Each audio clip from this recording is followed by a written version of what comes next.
अजीज भाइयों, हम जिस दौर से गुजर रहे हैं ये पुरफतन दौर जो है, इमाम अहले सुन्नत का जो ज़माना था इससे बहुत मुख्तलिफ ज़माना नहीं है। इस वक्त के अंदर जो है वो मुकम्मल कोशिश की जा रही है कि मुसलमानों को गरीब करो और गरीब करके इनके ईमान को छीनने की कोशिश करो। इसलिए कि कहा गया है कि गुर्बत कभी कभी इंसान को कुफ्र तक पहुंचाती है। याद रखिए, गुर्बत कभी कभी इंसान को कुफ्र तक पहुंचाती है। इसलिए इस्लाम दुश्मन ताकतें ये कोशिश कर रहे हैं कि किसी भी तरह से मुसलमानों को गुर्बत के दलदल में ढकेल दिया जाए, मुफलिसी के दलदल में ढकेल दिया जाए और इनको जो है अल्लाह अकबर गरीब कर दो, ताकि ये रोटी के टुकड़े टुकड़े को मोहताज हो जाएं, ये लुकमे लुकमे को मोहताज हो जाएं। जब इनके बच्चे भूख से बिलक रहे हों, जब इनके बच्चे रोटी के लिए सिसकियां ले रहे हों, तो एक हाथ से हम रोटी पेश करें और फिर ये मुआहिदा करें कि रोटी लो और ईमान का सौदा करो, रकम लो और ईमान का सौदा करो। याद रखना, ईमान इतनी बड़ी दौलत है, ईमान इतनी कीमती नेमत है कि अल्लाह अकबर, ईमान से बड़ी कोई नेमत हो ही नहीं सकती। अल्लाह अकबर, सहाबा किराम रिदवानुल्लाहि ताला अलैहिम अजमईन तपती हुई रेत पर लिटाए गए, मगर उन्होंने ईमान का सौदा न किया, उन पर चाबुक परसते रहे, ईमान का सौदा न किया, उनके सीने पे पत्थर रख करके उनसे ईमान छीनने की कोशिश की गई। वो अहद अहद की सदाएं लगाते रहे।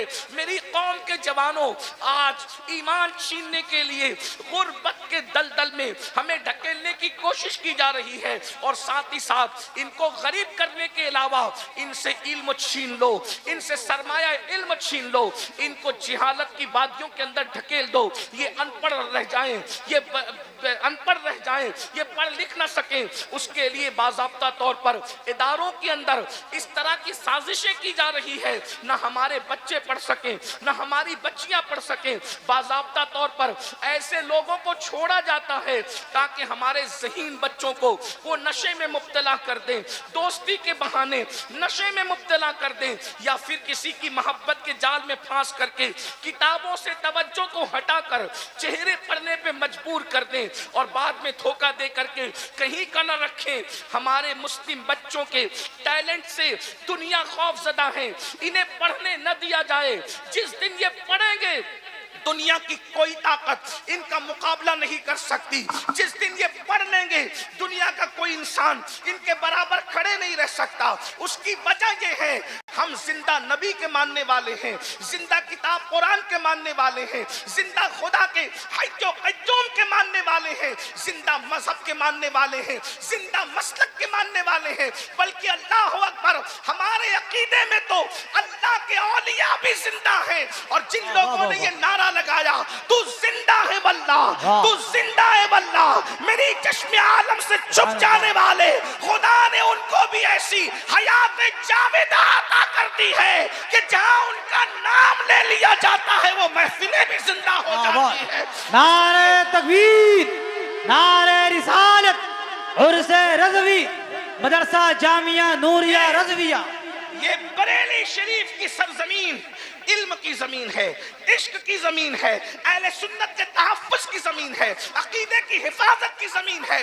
बल्कि जब तक क़यामत कायम नहीं हो जाती, बल्कि जब तक चांद और सूरज निकलते और डूबते रहेंगे, जमीन का हर खुशअक़ीदा मुसलमान बरेली के इमाम के एहसान को कभी फरामोश नहीं कर सकेगा। हर बंदा कहेगा, अगर आज ईमान में तरोताज़गी है तो उस कलंदर की मेहनतों का नतीजा है। जिसने आवाज दी थी उन्हें जाना, उन्हें माना, न रखा गैर से काम। लिल्लाहिल हम्द, मैं दुनिया से मुसलमान गया। सुभान अल्लाह, सुभान अल्लाह। इस मौके पर मैं सिर्फ इमाम अहले सुन्नत के एक रिसाले से जो उन्होंने तहरीर फरमाया था, तस्नीफ फरमाया था, उसका नाम है तदबीर फलाह नजात इस्लाह। इमाम अहले सुन्नत का जो रिसाला है तदबीर फलाह नजात इस्लाह, इमाम अहले सुन्नत ने इस रिसाले के अंदर बहुत सारी बातें कही है।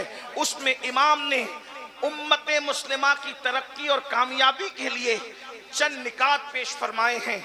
मैं उस पर अपनी गुफ्तगू को पूरा कर रहा हूँ। उर्स रज़वी में आने वालों, अपनी आमद को बामकसद बनाओ, सिर्फ आकर के ऐसे ही मत चले जाओ। मैं अपनी गुफ्तगू को चंद सेकंड में, चंद मिनट के अंदर मुकम्मल कर रहा हूं। मेरी गुफ्तगू ध्यान से सुनना। अल्लाह अकबर। मेरे आका सल्लल्लाहु अलैहि वसल्लम के दीवानों, हम लोग खा रहे हैं, पी रहे हैं, सो रहे हैं, रसूमात तले जिंदगी गुजार रहे हैं। याद रखना, सितारों के आगे जहां और भी है, अभी इश्क के इम्तिहान और भी है। तू शाही है, परवाज है काम तेरा, तेरे सामने आसमां और भी है। सबसे पहली बात इमाम अहले सुन्नत ने जो कही थी वो ये फरमाई थी, मैं उसमें से कुछ निकात को हज़फ कर रहा हूं और हज़फ करके चंद निकात हालात के तकाजे के तहत पेश कर रहा हूं। थोड़ी देर भाई आप लोग बैठ जाएं, मालहारा वाले बाद में। एक बार सब दुरूद शरीफ पढ़ लें। रब्बे सल्ले वसल्लिम दाइमन अबदा अला हबीबिका खैरुल खल्क़ि कुल्लिहिम सलातुम व सलामन अलैका या सय्यदी या जद्दल हसन वल हुसैन। तवज्जो फरमाएं। पहली चीज हम सब को ये कोशिश करना है, इस मुल्क में अगर सर उठा करके जीना है तो पहली चीज है कि दीनदार बनो। दीनदार बनिए। दीनदार वो नहीं जो रस्मी लोग समझते हैं कि हम दीनदार हैं, बल्कि कैसे दीनदार। हम लोग इस वक्त बस चंद दिनों के बाद हम लोग 1500 साला जश्न की तरफ बढ़ रहे हैं और हुजूर अलैहिस्सलाम के मिलाद के मुबारक महीने की आमद है। सरकार के मुबारक महीने की आमद है। इसलिए मैं 1500 साला जो लोग जश्न मना रहे हैं, जलसों के जरिए से, जुलूस के जरिए से और भी जराए से, सबको मुबारक हो। लेकिन मैं आपसे ये बात कहता हूँ, 1500 साला जश्न मिलाद हम इस तरह भी मनाएं कि इमाम अहले सुन्नत ने जो निकात पेश किए थे उम्मत की तरक्की और फलाह और कामयाबी के लिए, उन चंद निकात को अपनी जिंदगी के अंदर पैदा कीजिए। नंबर एक, दीनदार बनिए। कैसे दीनदार? सिर्फ रस्मी और इसमी दीनदार नहीं, बल्कि ऐसे दीनदार बनिए कि हमें हमारी दीनदारी को देखकर दुनिया पुकार उठे कि जब 1450 साल के बाद इन मुसलमानों की दीनदारी का आलम यह है, तो वो लोग जिनको रसूलुल्लाह ने सुफ़ा के चबूतरे पे बिठाकर जिनकी तरबियत की थी, उन लोगों की दीनदारी का आलम क्या होगा।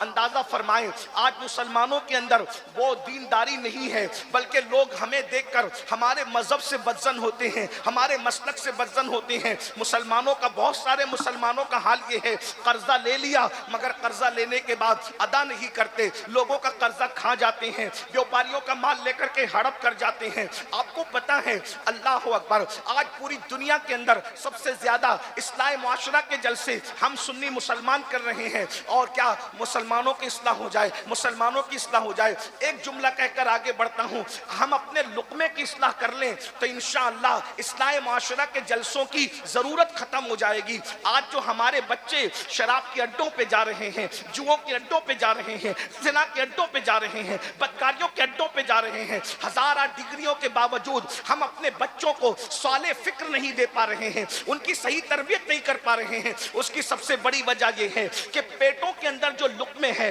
वो हलाल नहीं रह गए। इल्ला माशाअल्लाह कैफियत ये है कि हराम और हलाल की तमीज खत्म हो चुकी है। लुक़मे हलाल की अहमियत खत्म होती जा रही है। इसलिए याद रखो, दीनदार बनिए। दीनदार, ऐसे दीनदार लेन देन में भी हमारा सानी कोई ना हो, हमारी मिसाल कोई ना हो। इसी तरीके से खाने पीने के लुक़मे के एहतियात के मामले में भी हमारी तरह कोई ना हो। इसी तरह खैर ख्वाही के मामले में भी हमारी तरह कोई ना हो। इस तरह की कैफियत हमारी होनी चाहिए। तो दीनदार बनिए, नमाजों के पाबंद बनिए, शरीयत के पाबंद बनिए, चेहरों पे दाढ़ियां सजाइए। मिलाद मुस्तफ़ा के मौके पर हम परचम तो लगाते हैं, हम गलियां तो सजाते हैं, बिल्कुल परचम भी लगाइए, गलियां भी सजाइए, लेकिन चेहरे को मुस्तफ़ा जाने रहमत की सुन्नत से भी सजा लीजिए, ताकि यादगार रहे कि मिलाद मुस्तफ़ा का जब 1500 साला जश्न आया था तो किसी ने परचम लगाया था, किसी ने गली सजाई थी, लेकिन मैंने सुन्नत मुस्तफ़ा से अपने चेहरे को सजा लिया था।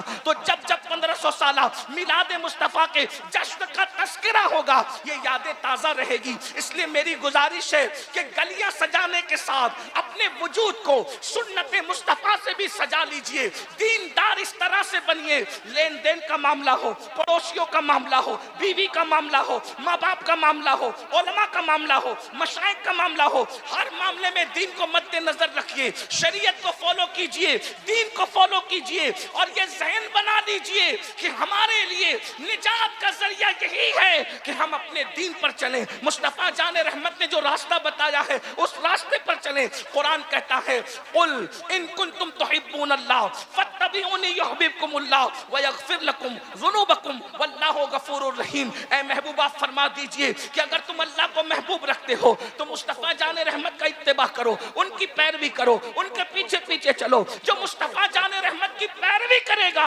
अल्लाह उसको अपना महबूब बना लेगा। अल्लाह जिसको महबूब बना लेगा उसकी मग़फ़िरत फरमा देगा, उसकी बख्शिश फरमा देगा और अल्लाह बख्शने वाला मेहरबान है। तो पहली चीज दीनदार बनिए। दूसरी चीज तालीमी इदारे कायम करने की कोशिश कीजिए, इसलिए कि 1500 साला जश्न के मौके पर हम बहुत कुछ करेंगे, कर रहे हैं, इंशाअल्लाह करते रहेंगे, लेकिन तालीमी इदारों पर मेहनत कीजिए, अच्छे तालीमी इदारे कायम कीजिए ताकि हम रहें न रहें 1500 साला मिलाद मुस्तफ़ा की यादगार इन इदारों की शक्लों में कायम रहे। हम और जगह पर अपनी दौलत को खर्च करने की बजाय दानिशगाहों पर, तालीमगाहों पर, इदारों पर दौलत को खर्च करने की कोशिश करें, माल को खर्च करने की कोशिश करें। आज मुसलमानों का माल पता नहीं कहां कहां खर्च हो रहा है।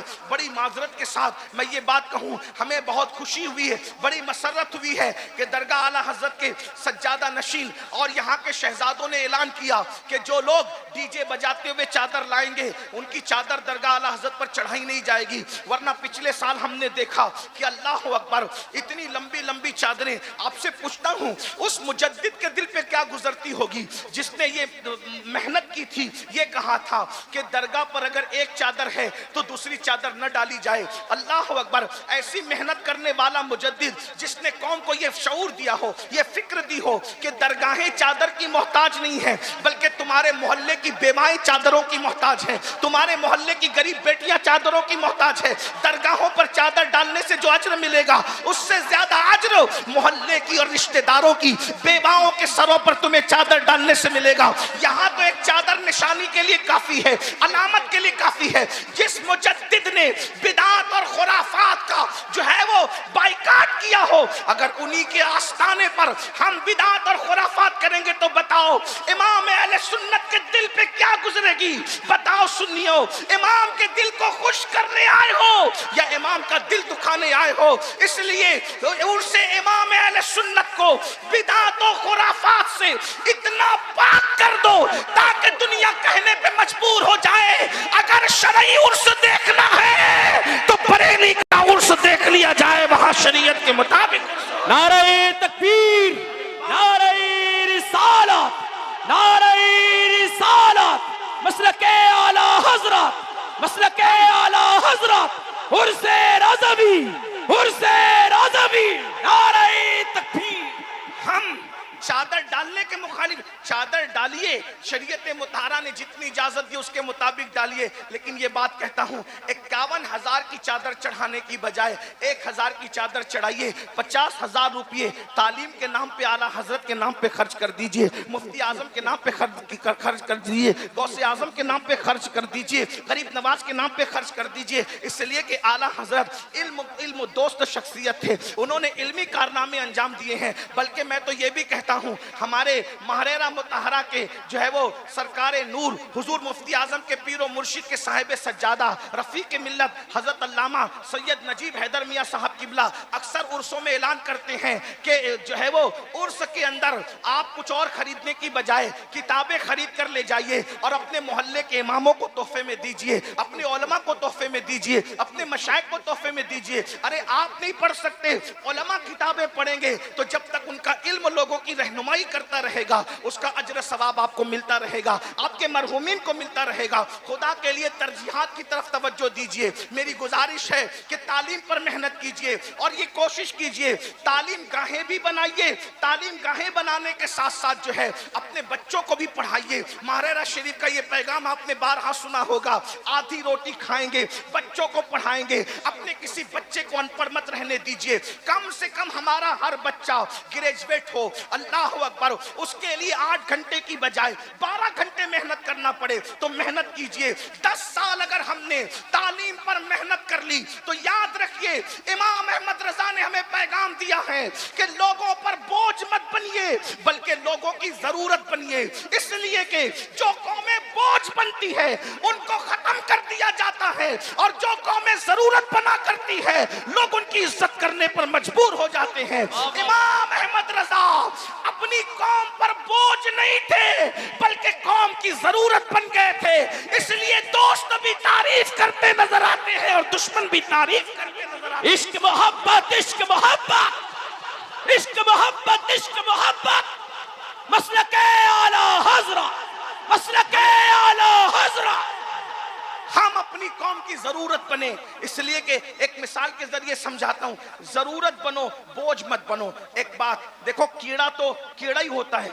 कीड़ा कीड़ा, कीड़े को कोई पालता है, कीड़े को कोई खरीदता है? कीड़े बेचे जाते हैं? नहीं बेचे जाते, सब कीड़े मारे जाते हैं। लेकिन आपने रेशम का कीड़ा देखा होगा, रेशम का कीड़ा मारा नहीं जाता बल्कि रेशम का कीड़ा जो है पाला जाता है। क्यों पाला जाता है? क्योंकि वो कीड़ा बोझ नहीं है बल्कि लोगों की जरूरत है, क्योंकि उसके जरिए से लोगों को सिल्क मिलता है, रेशम मिलता है। अब पता चला अगर कीड़ा भी जरूरत बने तो लोग उसको भी खिलाने पिलाने पर पालने पे मजबूर हो जाते हैं। अब मुसलमानों बताओ, जब कीड़ा जरूरत बन जाए तो लोग उसकी कदर करने पे मजबूर हो जाते हैं। अगर मुस्तफा जाने रहमत का उम्मती लोगों की जरूरत बन जाए तो बताइए लोग उसको उसकी इज्जत करने पे मजबूर होंगे कि नहीं होंगे? इसलिए बोझ मत बनो, जरूरत बनो। और जरूरत बनने के लिए आपको तालीम की तरफ तवज्जो करना होगा, इल्म की तरफ। ये भी बात बता दूं, अच्छी इमारतें भी बनाओ और अच्छे इंसान भी बनाओ, बल्कि अच्छी इमारत बना सको या ना बना सको लेकिन अच्छे इंसान दुनिया में जरूर बनाना। उसकी वजह यह है,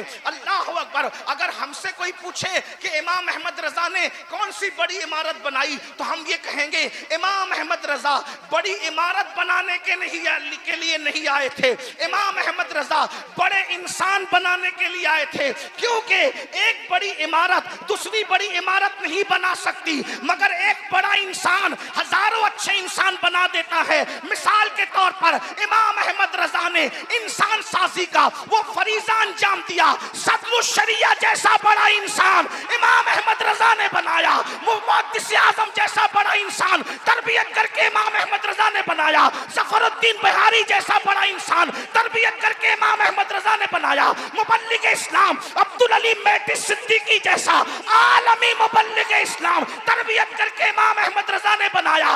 एक सदरुल शरिया को फकीह के तौर पर पेश किया।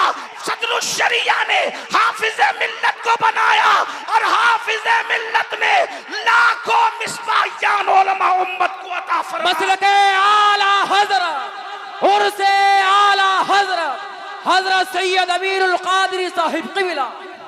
अगर आज अशरफिया जैसी इमारत चमक रही है, जामे नूरिया जैसी इमारत चमक रही है, जामे तुल रजा जैसी इमारत चमक रही है, जामे कादरिया रीछा जैसी इमारत चमक रही है, बरकात रजा, और इस तरीके से अहले सुन्नत के जितने इदारे हैं देख लीजिए, या तो आला हजरत के शागिर्दों के शागिर्द हैं या शागिर्दों के शागिर्दों के शागिर्द हैं। पता चला एक अच्छा इंसान कितने अच्छे इंसान बनाता है। तो याद रखिए, अच्छी इमारतें भी बनाइए, अच्छे इंसान भी बनाइए। और आखिरी बात, दीनदार बनो, तालीम पे मेहनत करो और मालदार बनो। मालदार कैसे बनोगे? मोबाइल चोरी करके नहीं, जुआ खेल के नहीं, मोबाइल पर जुआ खेल के नहीं, सट्टों का धंधा करके नहीं, शराब बेचकर नहीं, नशा बेचकर नहीं, बल्कि हलाल के जरिए से मेहनत करो। मेहनत करो मालदारी पर, इसलिए कि गुर्बत कभी कभी कुफ्र तक ले जाती है। अगर मुसलमान हिंदुस्तान का 10 साल तक मेहनत करे मालदार बनने के लिए, सही समत में मेहनत करे, इजी मनी के चक्कर में हराम की तरफ न जाना, शॉर्टकट में मालदार और करोड़पति बनने के चक्कर में हराम की तरफ मत जाना, बल्कि मेहनत करो। मेहनत में बरकत है। ये जो नौजवान हमारे 8-8 घंटा, 5-5 घंटा, 10-10 घंटा इंटरनेट, फेसबुक और मोबाइल पर लगे रहते हैं। मोबाइल का तो इतना शौक है कि लोग मिंबर पे भी मोबाइल पे लगे रहते हैं, स्टेजों पे भी मोबाइल पे लगे रहते हैं, जलसों में भी मोबाइल पे लगे रहते हैं। देखिए मेरे भाइयों के हाथ में मोबाइल है ना, यानी मोबाइल, बल्कि मैं कह दूं जितना बीवी के साथ वक्त नहीं गुजारते उतना मोबाइल के साथ वक्त गुजारते हैं। ये अफसोस की बात है। मोबाइल इस्तेमाल करो, जरूर करो, लेकिन वो जरूरत है भाई।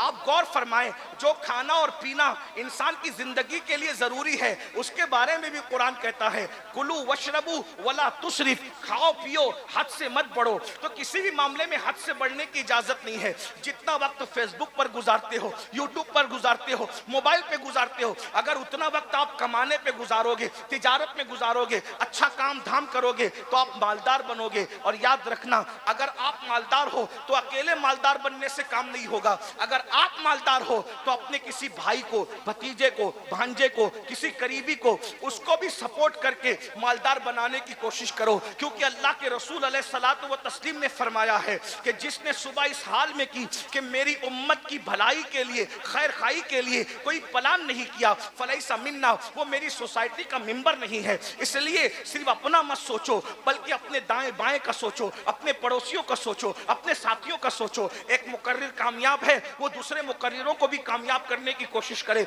एक नातखा कामयाब है, वो दूसरे नातखानों को भी कामयाब बनाने की कोशिश करे। एक आलिम कामयाब है, वो दूसरे उलमा पर भी कामयाबी के लिए तवज्जो करे। एक ताजिर कामयाब है, वो दूसरे ताजिरों की कामयाबी के लिए भी कोशिश करे। एक मुर्शिद पीर कामयाब है, वो दूसरे पीरों की भी कामयाबी के लिए कोशिश करे। और इसकी अगर आप तस्वीर देखना चाहते हैं तो आप माजी करीब में बहुत देख सकते हैं, जिसके जिक्र का यहाँ वक्त नहीं है। बस मैं इतना कहना चाहता हूँ, दीनदार बनो, मालदार बनो और एजुकेशन पे मेहनत करो। अगर इन 3 निकात पर आपने मेहनत की तो इंशाअल्लाह तबारक व तआला चंद सालों के अंदर हमारे मुल्क का ही नहीं बल्कि दुनिया का नक्शा बदल जाएगा, दुनिया का नक्शा तब्दील हो जाएगा। इमाम अहले सुन्नत जहाँ बड़े आलिम थे वहीं बड़े मुफक्किर भी थे, बड़े अजीम सियासतदान भी थे, बड़े अजीम आशिक रसूल भी थे। इमाम के उर्स में आए हो, ये 3 निकात अपने साथ लेकर के जाओ। एक दूसरे को मजबूत करो, एक दूसरे को धक्का देकर गड़े में गिराने की बजाय उठाने की कोशिश करो। याद रखना, गड़ों में गिराने वाले